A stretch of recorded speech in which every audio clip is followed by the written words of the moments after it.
ভুল করে এই মুহূর্তে এই সিদ্ধান্তটি নিতে যাবেন না। এতে করে দেশের সাধারণ যে সকল আওয়ামী লীগ কর্মীরা রয়েছে, এখনও মাঠে ঘাটে হেঁটে বেড়াচ্ছে, তাদের জন্য কিন্তু একটা বড় বিপদের সংকেত হয়ে দাঁড়াবে। কারণ আপনি যে সিদ্ধান্তটা নিতে যাচ্ছেন এই মুহূর্তে এই পরিস্থিতিতে, যদি আপনি সিদ্ধান্তটা বাস্তবায়ন করতে যান, তাহলে আপনি একটা বড় বিপদের মধ্যে পড়ে যাবেন। ওবায়দুল কাদের সাহেব, ওনার কথা শুনে আজকে আপনার দেশ থেকে পালাতে হয়েছে। এখন যদি ওবায়দুল কাদের সাহেবের কথা শুনে আপনি এই ভুল সিদ্ধান্তটি নিতে চান, তাহলে আপনার জন্য শুধু তাই নয়, এই দেশের সাধারণ যে সকল আওয়ামী লীগ কর্মীরা রয়েছে তাদেরও বিপদ হবে। এখন আমরা মূল আলোচনায় আসি।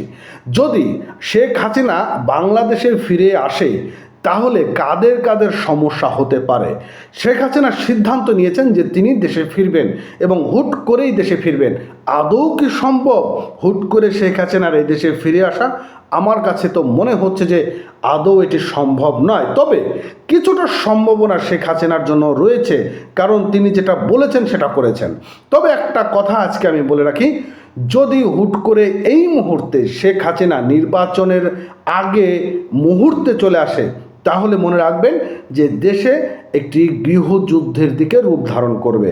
কারণ এখনও শেখ হাসিনার অনেক পাগলা ভক্ত রয়েছে, যারা এখনও শেখ হাসিনারকে বুকের ভিতর লালন ধারণ করে থাকে। শেখ হাসিনা আসবে কথা শোনার সঙ্গে সঙ্গে দেশের এই যে এক শ্রেণীর আওয়ামী লীগ ভালোবাসার লোকজন, তারা কিন্তু পাগল হয়ে যাবে।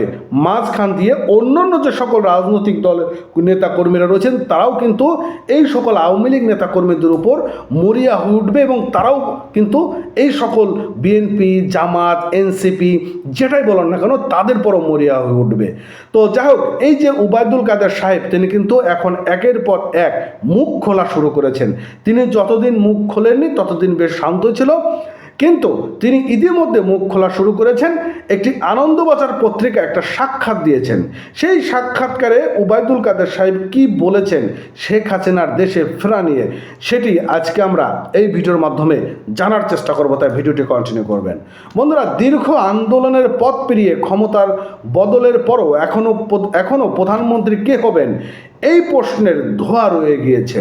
এই অবস্থায় ধীরে ধীরে খোলস ছেড়ে প্রকাশ্যে আসছে আওয়ামী লীগের second in command Obaidul Quader. যদিও শেখ হাসিনা এখনও কোনো গণমাধ্যমকে আনুষ্ঠানিকভাবে কথা বলেনি, তবে ওবায়দুল কাদের নিয়মিত গণমাধ্যমে হাজির হয়ে দলের অবস্থান পরিষ্কার করছেন মানে নেতাকর্মীদেরকে বিপদে ফেলছেন। সম্প্রতি আনন্দবাজার পত্রিকার পক্ষ থেকে ওবায়দুল কাদেরকে প্রশ্ন করা হয়, শেখ হাসিনা শত শত খুনের মামলা মাথায় নিয়ে দেশে কবে ফিরবেন, কবে হবে তার বিচার? সেই প্রশ্নের জবাবে ওবায়দুল কাদের বলেন, সবাইকে ধৈর্য ধরতে হবে।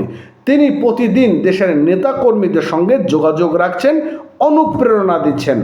অর্থাৎ এই যে তিনিটা ব্যবহার করলেন যে যোগাযোগ রাখছেন, অনুপ্রেরণা দিচ্ছেন, আপনি তো ভাই ভারতে বেশ আরামে আছেন, কিন্তু এই দেশের অনেক নেতাকর্মীরা রয়েছেন, তারা তখন গ্রেপ্তার হয়ে যাবে।